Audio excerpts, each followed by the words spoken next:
تو لڑکی کا بچنا مشکل ہوگا، لیکن اس نے بتایا کہ سانپ گز بھر لمبا اور گہرے مٹیالے رنگ کا تھا۔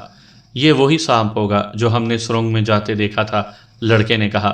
سرنگ کا دہانہ ادھر بھی ہے، افضل نے کہا۔ ہو سکتا ہے وہ ادھر سے ہی ادھر گیا ہو۔ ہم نے کھڈ میں جو خون اور چوڑی کے جو ٹکڑے دیکھے تھے ان کا معمہ حل ہو گیا، مگر جہانہ کہاں ہے؟ کیا لڑکی سے ملاقات سے پہلے ہی سانپ نے اسے ڈس لیا تھا؟ ایسے سوالوں کا جواب اپنے گاؤں جا کر جہانے سے ہی مل سکتا تھا، بشرط یہ کہ وہ گاؤں میں ہو۔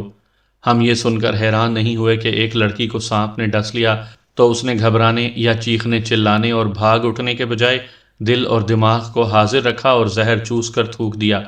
مسلمان لڑکیاں ایسی ہی دلیر اور ذہین ہوا کرتی تھیں، ورنہ سانپ قریب سے بھی گزر جائے تو دہشت طاری ہو جاتی ہے۔ مزارے نے ٹھیک کہا تھا کہ سانپ چھوٹا اور سفید کوڈیوں والا سیاہ ہوتا یا پھن والا بڑا سانپ ہوتا تو لڑکی زندہ نہ رہ سکتی۔ مٹیالے رنگ کا سانپ بھی زہریلا ہوتا ہے، لیکن اس کا زہر اتنی تیزی سے اثر نہیں کرتا۔ اگر فوری طور پر علاج نہ کیا جائے تو موت یقینی ہوتی ہے۔ سردیوں میں سانپ زیر زمین چلے جاتے ہیں، گرمیوں میں باہر آ جاتے ہیں اور ان کا زہر مہلک ہو جاتا ہے۔ مئی کی گرمی شروع ہو چکی تھی، اس لیے سانپ اور بچھو بھی نکل آئے تھے۔ یہ یقین ہو گیا کہ کوئی اور گڑبڑ نہیں ہوئی اور جہانہ قتل نہیں ہوا۔ ہم اپنے گاؤں آ گئے۔ جہانے کے گھر سے اس کے متعلق پوچھا تو پتہ چلا کہ وہ گھر نہیں آیا۔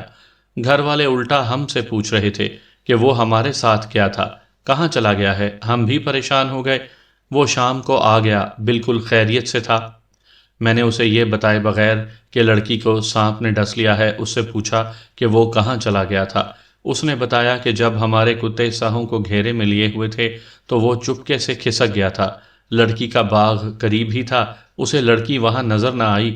جہانہ اس کے گاؤں چلا گیا، لڑکی وہاں بھی نہیں تھی۔ تھوڑی دیر کے بعد لڑکی اپنے مزارے کی گدی پر سوار گاؤں میں آئی، اسے سانپ نے ڈس لیا تھا۔ جہانے نے ہمیں وہی کہانی سنائی جو مزارہ ہمیں سنا چکا تھا۔ اس نے یہ بھی بتایا کہ اسی وقت گھوڑے پر ایک آدمی دوڑا گیا اور ایک سنیاسی کو گھوڑے پر بٹھا کر لے آیا۔ اس زمانے میں سنیاسیوں کے پاس مجرب اور اکثیر جڑی بوٹیاں ہوا کرتی تھیں۔ سانپ کاٹے کا علاج تو وہ فوراً کر لیا کرتے تھے، بشرط یہ کہ وہ فوراً پہنچ جائیں۔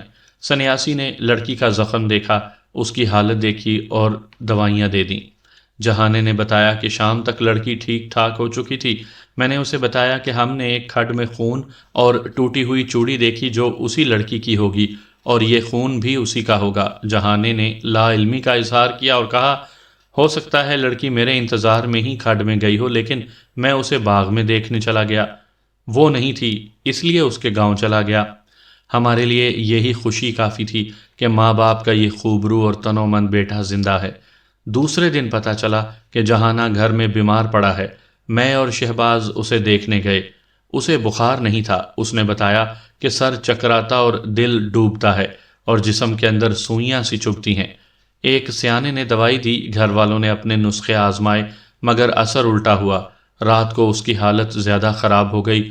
عورتوں نے کہا کہ لڑکے کو نظر لگ گئی ہے، یعنی یہ نظر بد کا اثر ہے۔ کسی نے کہا کہ اس نے کسی درخت کے نیچے پیشاب کیا ہوگا جہاں جن رہتے ہیں، اور جنہیں شک تھا کہ دوسرے گاؤں کی لڑکی جہانے پر مرتی ہے۔ انہوں نے کہا کہ جہانے کو تعویذ دیے گئے ہیں، یعنی اس پر کالا جادو کیا گیا ہے۔ شک ہمیں بھی ایسا ہی ہوتا تھا۔ ہم بیمار اسے سمجھا کرتے تھے جسے بخار ہو۔ جہانے کو بخار نہیں تھا، وہ ایک رات کے اندر اندر جیسے گھل گیا تھا، رنگ پیلا پڑ گیا اور چہرے کی ہڈیاں نظر آنے لگی تھیں۔ اس کے ماں باپ عاملوں اور پیروں کی طرف اٹھ دوڑے۔ کسی نے کالا جادو کہا اور کسی نے شرشرار بتایا، تعویذ دیے، پیسے کھڑے کیے اور صحت یابی کی امید دلائی۔ ہمارے گاؤں کے امام مسجد نے کتاب نکالی اور بتایا کہ ایک زندہ روح لڑکے میں اتر آئی ہے۔ اس کے کہنے پر کالے بکرے کا صدقہ دیا گیا، مگر تمام تعویذ، ٹونے، صدقے اور ماں کی آہوزاری بیکار گئی۔ 3 دن گزر گئے اور جہانہ سوکھ کر ہڈیوں کا پنجر بن گیا۔ میرے والد صاحب مرحوم کے زور دینے پر اس کے ماں باپ اسے ہسپتال لے جانے پر راضی ہوئے، ورنہ عامل، پیر اور مولوی سخت خلاف تھے، کہتے تھے کہ انگریزی علاج شرک ہے، اس سے تعویذوں کی بے ادبی ہوگی۔ لیکن میں پیروں فقیروں کے معاملے میں لڑک پن سے ہی مشرک ہوں۔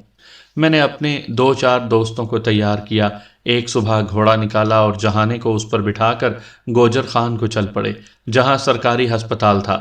اس سے نزدیک اور کوئی ہسپتال یا ڈاکٹر نہیں تھا۔ ہم لوگ گوجر خان کے ہسپتال میں کسی مریض کو اس وقت لے جایا کرتے تھے جب دیہات کے سیانے اور پیر وغیرہ اسے اپنی کرامات سے نزا تک پہنچا چکے ہوتے تھے۔ اکثر یوں ہوتا تھا کہ مریض کو چارپائی پر ڈال کر لے گئے اور میت اٹھائے واپس آ گئے۔ جہانے کا بھی یہی انجام نظر آ رہا تھا۔ آدھے راستے میں اسے غشی آ گئی، ہم دیکھ نہ لیتے تو وہ گھوڑے سے گر پڑتا۔ اسے اتار لیا۔ اتفاق سے قریب ہی ایک گاؤں تھا، وہاں سے چارپائی لے آئے۔ اس گاؤں کے کئی آدمی ساتھ چل پڑے، کہنے لگے کہ وہ چارپائی پر مریض کو اپنے کندھوں پر اٹھا کر گوجر خان پہنچائیں گے۔ وہ زمانہ ہی ایسا تھا، کوئی مصیبت آ پڑے تو دشمن بھی مدد کو آ پہنچتے تھے۔ ہم نے ان آدمیوں کا شکریہ ادا کیا۔ ہمارے ساتھ جہانے کا باپ، ایک بھائی اور ہم 4 دوست تھے۔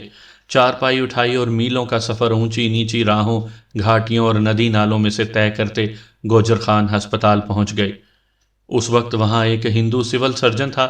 اس ہندو نے اس کا معائنہ کیا اور پوچھا اسے کیا کھلایا ہے۔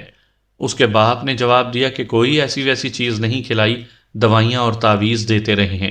ڈاکٹر کی باتوں سے معلوم ہوتا تھا جیسے اسے پہلا شک یہ ہوا ہو کہ جہانے کو کوئی زہریلی چیز کھلائی گئی ہے۔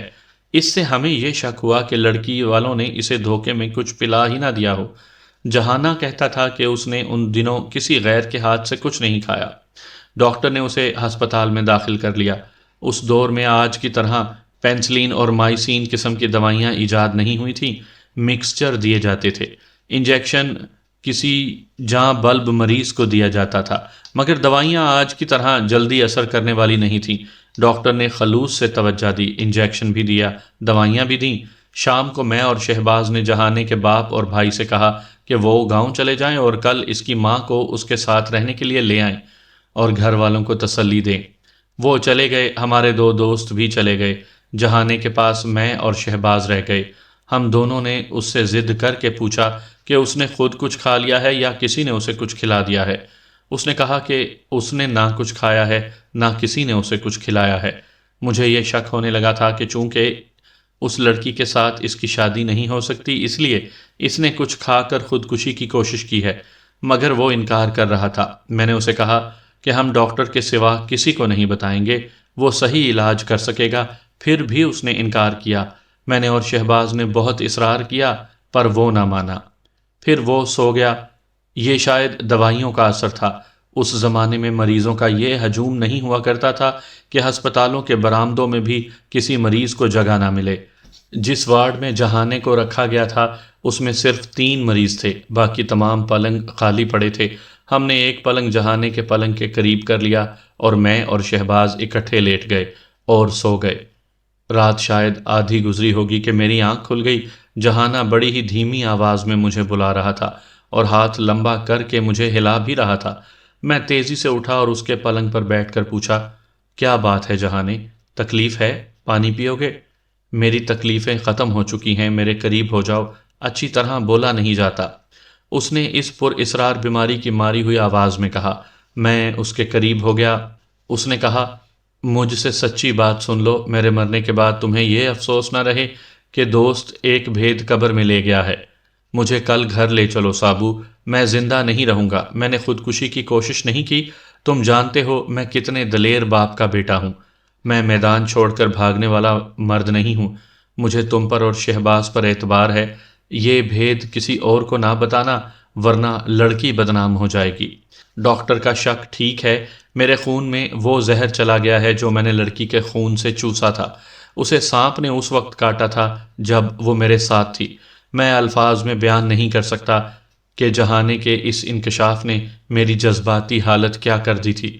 یوں معلوم ہوتا تھا جیسے وہ جھوٹ بول رہا ہو، مگر اس کی سچائی کا یہ ثبوت کافی تھا کہ وہ مر رہا تھا اور لڑکی بالکل ٹھیک تھی۔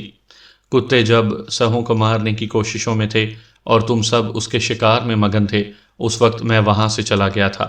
اس نے کہا، تم نے 3 روز پہلے مجھے بتا دیا تھا کہ شکار پر جا رہے ہیں۔ میں نے لڑکی کو پیغام بھیج دیا تھا کہ میں فلاں دن آ رہا ہوں۔ اس نے جواب بھیجا کہ وہ سہیلیوں کے ساتھ باغ میں ہوگی اور مجھے دیکھ کر اسی جگہ کھڈ میں آ جائے گی۔ میں تمہارے ساتھ گیا تو اس نے باغ میں سے کتے دیکھ لیے اور نظر بچا کر کھڈ میں آ گئی۔ اگر تمہیں سہ نہ مل جاتے تو میں کوئی اور بہانہ بنا کر تم سے الگ ہو جاتا۔ تمہیں سہوں کے شکار میں مگن دیکھا تو چپکے سے وہاں سے نکلا اور لڑکی کے پاس پہنچ گیا۔ ہماری نیت بد نہیں تھی، پھر معلوم نہیں خدا نے ہمیں یہ سزا کیوں دی۔ ہم نے ابھی تو کوئی بات بھی نہیں کی تھی کہ مجھے سوں کی آواز سنائی دی اور لڑکی کی چیخ نکل گئی۔ وہ جھکی، میں نے بھی دیکھا، کم از کم 1 گز لمبا سانپ بڑی تیزی سے ایک کھو میں داخل ہو رہا تھا۔ یہ لڑکی کو کاٹ گیا تھا۔ اس کے ٹخنے کے قریب خون کے 4 قطرے دیکھے۔ یہ سانپ کے دانتوں کے نشان تھے۔ میں نے جلدی سے اپنی پگڑی اتاری اور پھاڑنے لگا تو اس نے کہا، ٹھہرو، کیا کرنے لگے ہو؟ پگڑی نہ پھاڑنا۔ میں نے اسے بتایا کہ اس کے ٹخنے کے اوپر کس کر باندھ دوں گا تاکہ زہر اوپر نہ جائے۔ لڑکی عقل والی ہے اور دل والی بھی، سانپ کا صرف خوف ہی کافی ہوتا ہے، لیکن وہ خوف زدہ نہ ہوئی۔ اس نے کہا، میرا دوپٹہ پھاڑو اور جہاں باندھنا ہے باندھ دو۔ گھر والوں نے تمہاری پگڑی کا ٹکڑا میری ٹانگ سے بندھا دیکھا تو انہیں شک ہوگا۔ میں نے اس کے دوپٹے سے لمبی پٹی پھاڑی جو اس کی پنڈلی پر رسی کی طرح کس کر باندھ دی۔ مجھے اب چاقو کی ضرورت تھی جو میرے پاس نہیں تھا۔ میری نظر اس کی چوڑیوں پر پڑی۔ میں نے ہاتھ سے دبا کر اس کی ایک چوڑی توڑ دی۔ اس کے 3 ٹکڑے ہوئے۔ میں نے تینوں کے سرے دیکھے، ان میں سے ایک کھال کاٹنے کے کام آ سکتا تھا۔ میں نے لڑکی سے کہا کہ اب دل مضبوط رکھو، درد ہوگا۔ میں نے اس کی کھال پر جہاں سانپ نے دانت گاڑے تھے، چوڑی کے تیز دھار والے سرے سے زخم کھول دیا اور منہ وہاں رکھ کر زور سے سانس اندر کو لیا۔ میرا منہ لڑکی کے خون سے بھر گیا۔ میں نے یہ خون اگل دیا۔ اس طرح 4 بار اس کے زخموں سے خون چوسا اور اگلا۔ میں نے اس کا بہت سا خون نکال کر زمین پر بکھیر دیا، پھر اس کے دوپٹے سے دوسری پٹی پھاڑ کر زخموں پر باندھ دی اور اسے کہا کہ وہ فوراً باغ میں جائے اور وہاں بتائے کہ اسے سانپ نے ڈس لیا ہے، اور اس نے اپنی عقل سے یہ علاج کیا جو دراصل میں نے کیا تھا۔ میں اس کے چہرے کو دیکھتا رہا۔ وہ گھبرائی نہیں تھی۔ کھڈ سے نکل کر تھوڑی دور تک اس کے ساتھ گیا۔ جب دیکھا کہ میں کسی کو نظر آ جاؤں گا تو میں اس سے الگ ہو گیا اور اس کے گاؤں اپنے رشتہ داروں کے گھر چلا گیا۔ پانی سے منہ اندر سے اچھی طرح صاف کیا اور لڑکی کا انتظار کرنے لگا۔ وہ گدی پر سوار ہو کر آ گئی۔ سارے گاؤں میں خبر پھیل گئی کہ اسے سانپ نے ڈس لیا ہے۔ پھر سنیاسی آ گیا اور یہ خبر ملی کہ لڑکی ٹھیک ہے۔ میں بھی بالکل ٹھیک تھا۔ شام کو وہاں سے اپنے گاؤں آ گیا۔ میں نے اپنے جسم میں بھی کچھ محسوس نہیں کیا۔ سانپ شاید زیادہ زہریلا نہیں تھا۔ رات کو مجھے جسم پر خارش محسوس نہیں ہوئی۔ آنکھ کھل گئی، سر چکرا رہا تھا اور دل پر گھبراہٹ طاری تھی۔ دل ڈوب رہا تھا۔ میں سمجھ گیا کہ کچھ زہر میرے اندر چلا گیا ہے جس کا اثر اب شروع ہوا ہے۔ صبح کو میرے جسم کو آگ لگی محسوس ہونے لگی۔ مجھے سنیاسی کا خیال آیا، لیکن لڑکی کی بدنامی کے خیال سے میں چپ رہا۔ میں سنیاسی کو کیا بتاتا کہ میرے اندر سانپ کا زہر کس طرح گیا ہے؟ میری حالت تیزی سے بگڑنے لگی۔ ہمارے خفیہ پیغام لانے لے جانے والی عورت نے مجھے یہ خوشخبری سنائی کہ لڑکی بالکل ٹھیک ہے۔ میرے لیے یہ بہت بڑی خوشخبری تھی۔ میں مرنے کے لیے تیار ہو گیا۔ میں اس سکون کے ساتھ مر رہا ہوں کہ جسے بچانے کی کوشش کی تھی وہ بچ گئی ہے اور ٹھیک ٹھاک ہے۔ اس کے آنسو نکل آئے۔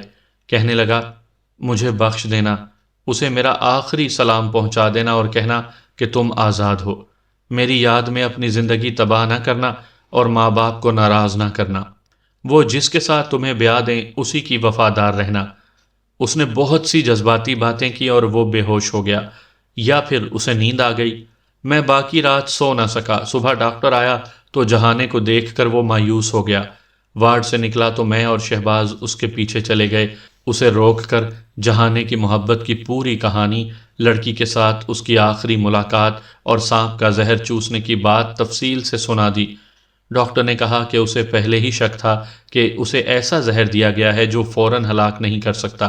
اس نے یہ بھی کہا کہ اگر لڑکی صحت یاب ہو گئی ہے تو سانپ زیادہ زہریلا نہیں تھا۔ زہر اگر چوس لیا جائے تو بھی زود اثر زہر خون کی باریک نسوں میں رہ جاتا ہے۔ زہر چوسنے والا 1000 تھوکے زہر کی کچھ نہ کچھ مقدار حلق سے نیچے چلی ہی جاتی ہے۔ اسی لیے اس لڑکے کو کئی گھنٹے زہر کا اثر محسوس ہی نہ ہوا۔ اب اس کا جگر اور گردے بہت خراب ہو گئے ہیں، دماغ پر بھی زہر کا اثر ہو گیا ہے۔ ہم نے ڈاکٹر سے کہا کہ وہ ہمارے بڑوں کے سامنے ذکر نہ کرے کہ جہانے نے لڑکی کے زخم سے زہر چوسا تھا۔ ڈاکٹر کوئی مخلص اور نیک انسان تھا۔ اس نے راز کو راز رکھنے کا وعدہ کیا اور دوائیاں بدل دیں، انجیکشن بھی دیا۔ بدلے ہوئے نسخے سے جہانے کی حالت سنبھلنے لگی۔ 1 ہفتے کے بعد اس کے چہرے کی زردی کم ہونے لگی، وہ کھڑا بھی ہونے لگا۔ 2 ہفتوں بعد وہ آہستہ آہستہ چلنے پھرنے لگا۔ اس کی ماں اسے فوراً پہلے والا تندرست و توانا جہانہ دیکھنا چاہتی تھی۔ اس نے ضد شروع کر دی کہ وہ جہانے کو گھر لے جائے گی۔ ڈاکٹر اسے 1 ہفتہ اور رکھنا چاہتا تھا۔ ہم بھی ڈاکٹر کی تائید کر رہے تھے، مگر ماں اتنی جذباتی بلکہ پاگل سی ہو گئی کہ ڈاکٹر نے کہا کہ لے جاؤ۔ ماں کبھی کہتی اس نے بہت برا خواب دیکھا ہے، کبھی کہتی کہ اسے ایک جن نے دھمکی دی ہے۔ ہم جہانے کو گاؤں لے آئے۔ اس علاقے کا شاہ جی یعنی پیر انتظار میں تھا۔ پتہ چلا کہ جہانے کو ہسپتال سے گاؤں لانے میں اسی شاہ کا ہاتھ تھا۔ اس کی روزی ہسپتال چلی گئی تھی۔ اس نے جہانے پر دم درود اور تعویذوں کا سلسلہ شروع کر دیا۔ میں اور شہباز سنیاسی سے ملے، اسے پیسے دیے اور جہانے کی اصل کہانی سنا کر اسے کہا کہ اس راز کو وہ راز رکھے اور جہانے کا علاج کرے۔ اس نے لڑکی کو دوائی دی تھی، کہنے لگا کہ سانپ زہریلا نہیں تھا، وہ ہمارے ساتھ آ گیا۔ ہم اسے جہانے کے گھر لے گئے۔ بدقسمتی سے وہاں شاہ جی بیٹھا ہوا تھا۔ اس نے یہ کہہ کر سنیاسی کو گھر سے نکلوا دیا کہ جہانے پر جس جن کا قبضہ ہے وہ سید ہے اور تم اس کے علاج کے لیے ایک کافر کو لے آئے ہو، اپنے لڑکے کو جنوں کے ہاتھ جلدی مروانا چاہتے ہو۔ ہم مجبور ہو گئے، سارے گاؤں نے تسلیم کر لیا کہ جہانے پر جن کا قبضہ ہے۔ راز ایسا تھا جو کسی کو بتایا نہیں جا سکتا تھا۔ جہانے کی حالت روز بروز بگڑنے لگی۔ ایک روز میں اسے دیکھنے گیا، تنہائی میں بات کرنے کا موقع مل گیا۔ میں نے اسے کہا کہ اس کے باپ کو بتا دیتے ہیں کہ یہ سانپ کے زہر کا اثر ہے، جس کا علاج ہسپتال میں ہے یا سنیاسی کے پاس۔ مگر جہانے نے کہا لڑکی بدنام ہو جائے گی، وہ پاک لڑکی ہے، مجھے اس بھید پر مر جانے دو، قبر سے یہ بھید کوئی نہیں نکال سکے گا۔ 1 ماہ کے بعد جہانہ یہ بھید اپنی قبر میں لے گیا۔ ہم لڑکی کا رد عمل معلوم کرتے رہے۔ اس پر خاموشی طاری ہو گئی تھی، گھر میں بھی کسی کے ساتھ بات نہیں کرتی تھی۔ اسے بھی تعویذ دیے جانے لگے۔ دیہات میں کسی کی کوئی بات چھپی نہیں رہتی۔ شاید لڑکی کی سہیلیوں کے منہ سے نکل گیا کہ لڑکی جہانے کو چاہتی تھی، اور اس کی یہ حالت جہانے کی موت سے ہوئی ہے۔ سانپ کا زہر چوسنے والا راز صرف مجھے اور شہباز کو معلوم تھا، ورنہ یہ بھی فاش ہو جاتا۔ ایک روز لڑکی گھر سے لاپتہ ہو گئی۔ شام کو وہ ہمارے قبرستان سے ملی۔ وہ جہانے کی قبر پر بیٹھی ہوئی تھی۔ بھائیوں نے اسے مارا پیٹا۔ ہمیں پتہ چلا کہ اس نے مار کھا لی، بولی نہیں اور روئی بھی نہیں۔ پھر مار پٹائی کا سلسلہ چل پڑا، مگر اس کی خاموشی نہ ٹوٹی۔ وہ کسی کام میں دلچسپی نہیں لیتی تھی۔ دوبارہ اپنے گاؤں سے نکلی اور ہمارے گاؤں کا رخ کیا، مگر اسے راستے میں پکڑ لیا گیا اور گھسیٹ کر گھر لے آئے۔ چند مہینوں بعد اسے برادری کے بزرگوں کے فیصلے کے مطابق ایک آدمی کے ساتھ بیاہ دیا گیا، مگر 2 ہی مہینوں کے بعد طلاق ہو گئی۔ بہت عرصے بعد اس آدمی نے بتایا تھا کہ پہلے روز ہی لڑکی نے اسے کہہ دیا تھا میرے ماں باپ نے تمہیں ایک پتھر دے دیا ہے، مجھے خوش دیکھنا چاہتے ہو تو آؤ جہانے کی قبر پر چلیں۔ لڑکی دراصل پاگل ہو چکی تھی، اپنے خیالات میں گم رہتی تھی۔ طلاق کے 6-7 ماہ بعد یہ خبر مشہور ہو گئی کہ شام کے وقت لڑکی کے پیٹ میں درد اٹھا اور رات کو مر گئی۔ لڑکی کا یہی انجام ہونا تھا۔ لڑکی پیٹ کے درد سے نہیں مری، اسے قتل کیا گیا تھا۔ دیہات میں ایسے قتل آسانی سے چھپا لیے جاتے ہیں، ساری برادری تعاون کرتی ہے۔